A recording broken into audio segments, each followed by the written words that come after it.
Hello, you wonderful people, and welcome to another episode of Super Fantify. This week's show, we're talking about TV shows of the supernatural, fantasy, and/or science fictional genre. For today's episode, I'm going to talk about Demon Lord 2099, Season 1, Episode 11. Great episode. A lot of really interesting things went down in this episode, so let's break it down.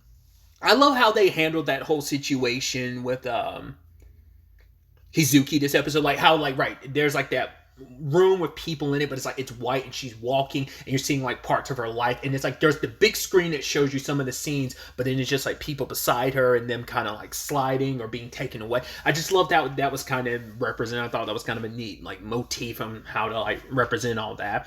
But we see like some of the misfortune in her life, and I brought that up like, right, she wanted Vettel and the others to stay away from her because she kind of felt cursed, and we see why. We see that her parents died. We saw that the one person that tried to be her friend, something went wrong. She had been having lapses in her memory. She kind of was wondering if like there was some like whether she was being possessed, like whether there was some medium type of spell being activated, but the doctor had examined her like, I can't find anything. So it's just like all the people around her start dying or getting hurt, and so she isolated herself more and more and more, and people left her behind.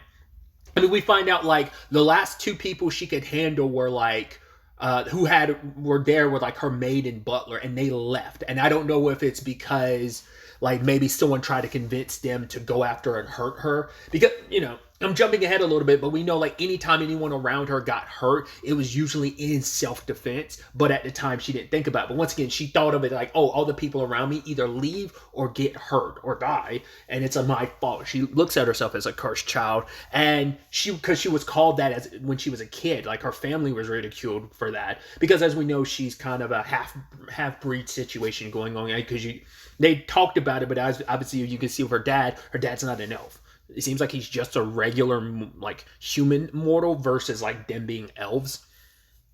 But either way, we'll circle back to that. But I do love the little cute moment where it's just like, oh, they're hanging out at Hizuki's place, and she did go out of her way to like hide a photo. It's specifically the photo, I think it was like her and her parents, and I don't know if it's like she was trying to hide, like, for one, like her eye looked different, and also that's a photo of her parents. So because it's like, right, you don't want to probably have to answer questions about like anyone asking about your parents. So but yeah, like, Takahashi tries to like do this like cool thing of like, hey, I'm going to do this toast, but it's like, nah, put that aside, let's cheers.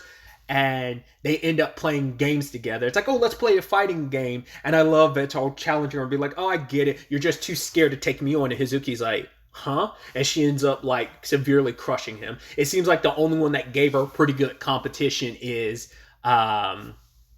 Machina, because apparently I guess Machina's really good at the games. It's the thing of like, Vettel has his like resilience, because obviously once again he's playing pretty much some like soul-like games, where it's like, oh, extremely hard, and he managed to beat them, but it's like his resilience to keep going. And it's like, well, just because you're good at one game does not mean it's transferable to every other game, because those are different muscles. Like a Souls game and a fighting game, there's different timing, there's button inputs, like there's differences, there's overlap, but there's differences. But yeah, so you get to see Hizuki like having legitimate fun, and then she goes to take a bath and then finds Vettel was there, and she's like, I didn't check, and that's my bad, but the lights were off. He's like, yeah, I enjoy the darkness, so why wouldn't I take a bath in the darkness? He's like, I get it. You don't want to see, like, you're stunned by seeing my form. He's like, I get it. My physique is so immense, and she's standing there butt naked, and she's even kind of catching glimpses, and he's like, I get it. Like, don't get twisted. He's like, your form is beautiful too, but mine is far superior. I love that. She's like, well, I'm not going to back down either. I'm not going to be too embarrassed to have a bath with you. So she's on the other side of the bath. But yeah, like the time they spent together, and it's just like, yeah, like she hasn't had a friend in a very, very long time, and because that fear, that innate trauma of, I'm going to be bad for all the people around me. And so ultimately she ends up telling Vettel her story about what happened, Because she said, like, right, the only reason why her family was in Akihabara is because they made that decision to live here. Maybe there's a little bit more to that, but maybe they had their own reasons. But that's the only reason why she's sticking around, is because, like, if it wasn't for that, she's like, I would have left long before now. Because there's nothing tying her to this city. But it's like, yeah, this is the place my parents chose to live. And this is kind of where my parents wanted me to live. So I want to stay here, kind of staying close to the memory of them, I think. But yeah, we see, like, assassins were sent after her. Luckily, you know, later on in life, she was able to defend herself. But it is interesting, like, going back to those photos, you see that she has both red eyes, and then at a certain point in her childhood, she got the yellow eye. And you see, like, after her parents' funeral, you saw she had an eye patch on, so I'm like, okay, so it happened after that.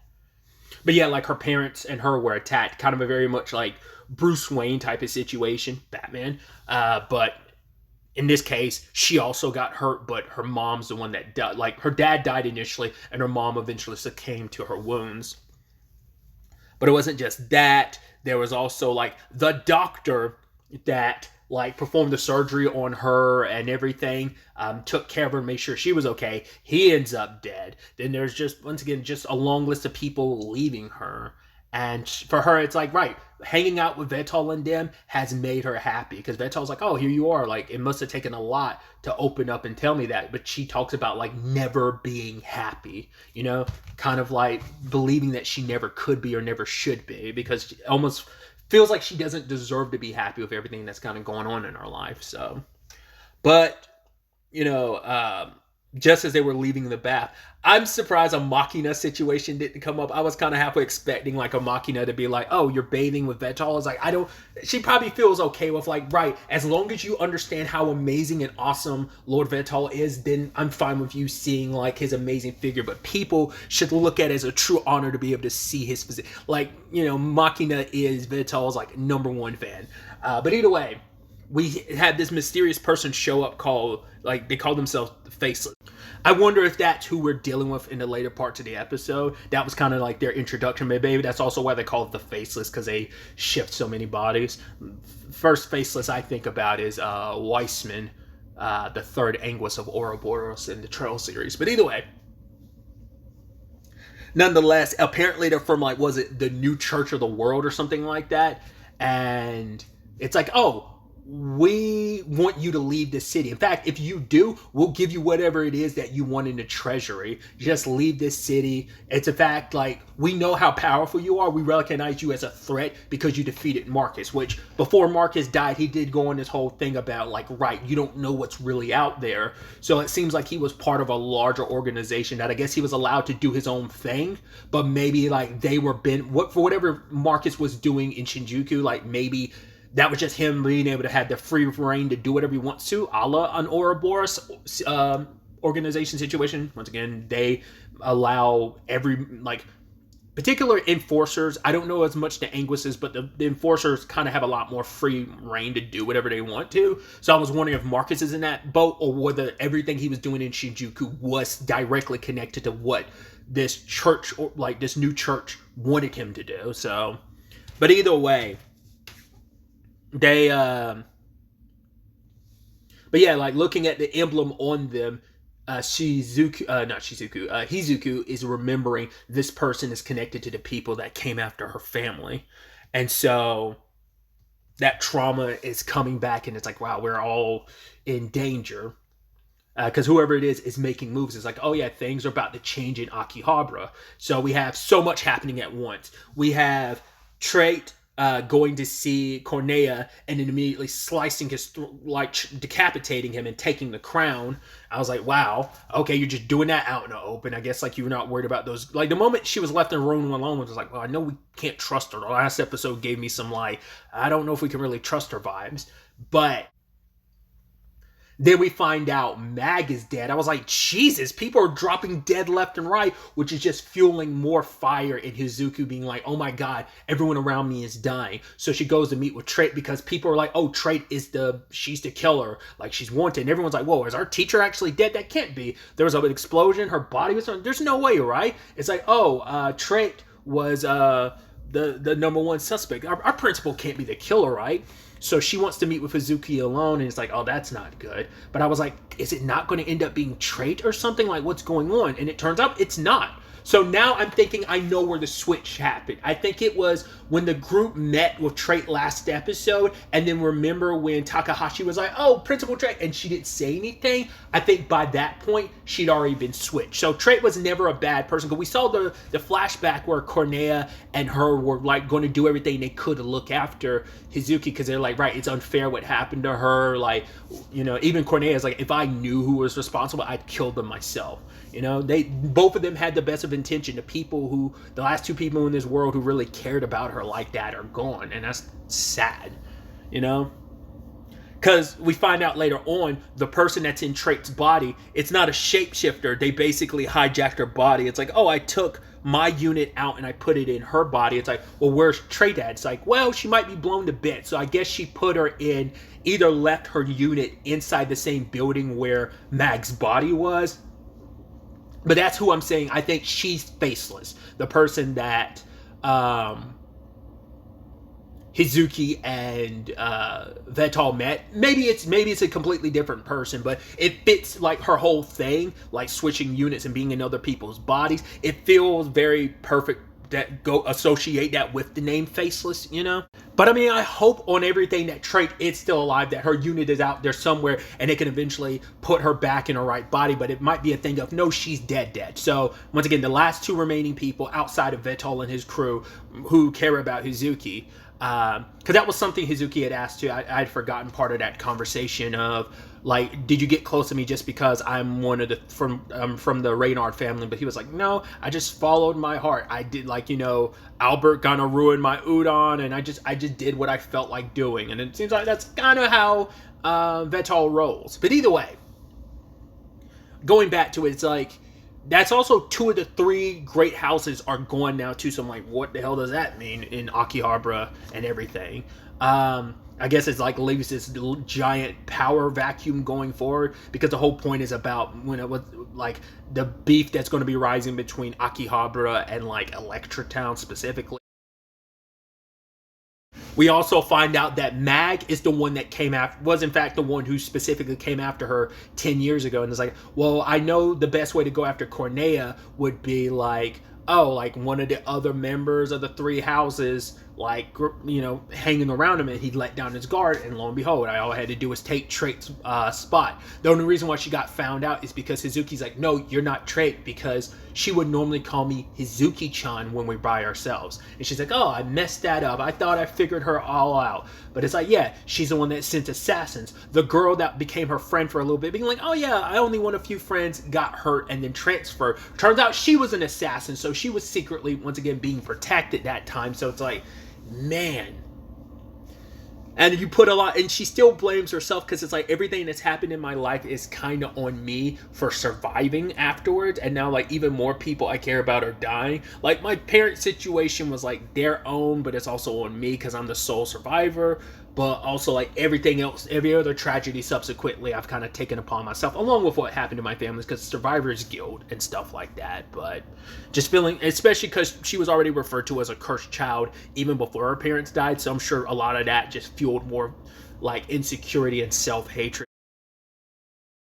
At the same time all this is going down, the students at the school are being held hostage by, I guess, another member from this church, and basically infects the students, like stabs them with like these devices and kind of controls their body. And I love Vital's like, right, Albert, I need you to do this. Like, aim for those swords above their heads. And Albert's like, you really want me to do this? He squeezes his shoulder. He's like, okay, I'll do it. So they all work together. Takahashi turns off the lights. Vital and Albert get rid of some of those people being controlled, and then Makina goes after the main head honcho after I think Takahashi shut down that person's tech. So I don't know if that person like died, or maybe they managed to get away. Who knows? But yeah, at the same time this is all going down, because they brought it up last episode or so about the whole element of once all 3 of the regalia are together, you're going to end up summoning the goddess and stuff like that. That's what they're kind of aiming for. And Mag reveals, like, right, the whole eye situation, the reason why I also had to kill the doctor is 10 years ago when I attacked you, you got away, you were heavily injured and you had a prosthetic eye put in. No, your mom was alive long enough to tell the doctor, yo, put the orb, the regalia, inside of my daughter's eye. So yes, it's been there the entire time. It's like, and when the reason why you were protected is because the goddess's power, like the goddess is there, Melida is there, and she revealed herself, but subsequently she can't manifest herself in this world in her true form. So it's like, right, she's there subconsciously buried deep. And it's kind of exactly what I said it was. I made the Naruto comparison in a previous episode that once again, if you've never watched Naruto, a portion of Naruto's chakra is always being used to seal away the Nine-Tailed Fox. So he never, for a good chunk of the series, never really has full access to his entire chakra supply. So that's the reason why, as I figured as much, why she has such low mana despite Vital being like, no, you have, like, it's there within you. And it's like, that's why, because it's always being used, keeping the goddess in check, keeping her from running wild. Because she, like, her being inside of Hazuki could lead to her running rampant. So this is meant to kind of keep her in control, a la, the Nine-Tailed Fox inside of Naruto too. So it's a very apt comparison. Even I figured it would be at the time, but even more so now that we got even more information, it's even more of an apt comparison. But now putting the sword with her and the crown, she's awakening the goddess, hence the title of the episode, like I figured as much. Like the goddess ends up getting reincarnated and brought forth. So it's sad too, because obviously like blood is dripping down from Hizuki's eyes. And Vital makes his way to the top to go help out Hazuki, and Mag gets away, and she's like, oh, you interfered with my plans. Oh, I guess I haven't won, but you haven't necessarily won either, and bounces, because she's like, yeah, what, the war's coming to Akihabara, and Melida's here. Because what was it? Oh, there's this line I almost forgot about that it's very important to bring up, because it's going to lead to a point I'm going to bring up too, is that Faceless tried to refer to themselves as a hero or whatever, and Vital's like, there's only one hero, and if anyone else before me tries to claim that title, they deserve 10,000 deaths. And it's like, yeah, because Graham's like, he respects Graham enough. That's my arch nemesis and pseudo frenemy right now. But yeah, he's the only person of that caliber of who gets the title of hero, considering he did beat me. So, So, which the reason why I'm bringing it up too, because I just think that's neat, but also it brings back the thing of, well, we know Graham and Kinohara are here in Akihabara, but we haven't seen them. Like the last time we saw them was when Vital and crew got here. Wasn't that episode 8? Everyone got here? 7 or 8? I want to say 8. It's when everyone got here. So what have they been up to the entire time? Especially like considering Graham's powers are tied to the goddess. She's the reason why he has the longevity and everything that he does. So I'm sure he will probably pop up next episode, him and Kinohara. Maybe we'll find out what they've secretly been up to the entire time. So it's going to be a clash, because the next episode is called The Lord Returns. So I guess maybe like people know Vital as like the streamer, but people don't know that he's the actual demon lord. Because even like during when they were playing games at the beginning of the episode, Makina is like, oh yeah, I got good at cooking because I was living alone for like several decades. And Hazuki was like, several decades? And then Takahashi like changed the subject. So I'm curious to see what happens next episode when we have the goddess clashing with the demon lord.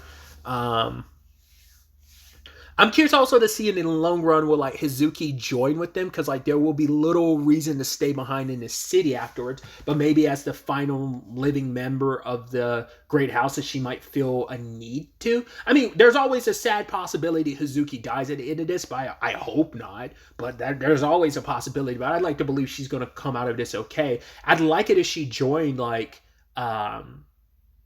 Vital and them on their like journey, but who knows if that will be the case. It might be a thing of she decides to stay behind. She's an ally they could always rely on in the future and could always come back to. But yeah, I don't know. I'm curious to see how this all wraps up. I'm not sure if next episode is, I mean, it's this season finale, but it might be like the finale for all we know. Even though there is going to be more story to tell, because I talked about it previously. Akihabara is only like the second light novel. There's another light novel. I mean, it's still ongoing currently anyway, but like at least there are 3 volumes of the light novel I'm aware of. Once again, I'm basing this purely on Wikipedia. So there's still probably at least another arc after this that could be covered, but once again, that just depends on whether or not this is going to cover everything or not, or whether this, I guess it just depends on whether or not how successful this is. Once again, I don't know. I'd assume it's a rating situation of like the better something does, the more likely it gets more seasons or episodes. But sometimes maybe it's just a thing of, yeah, we were contracted just to do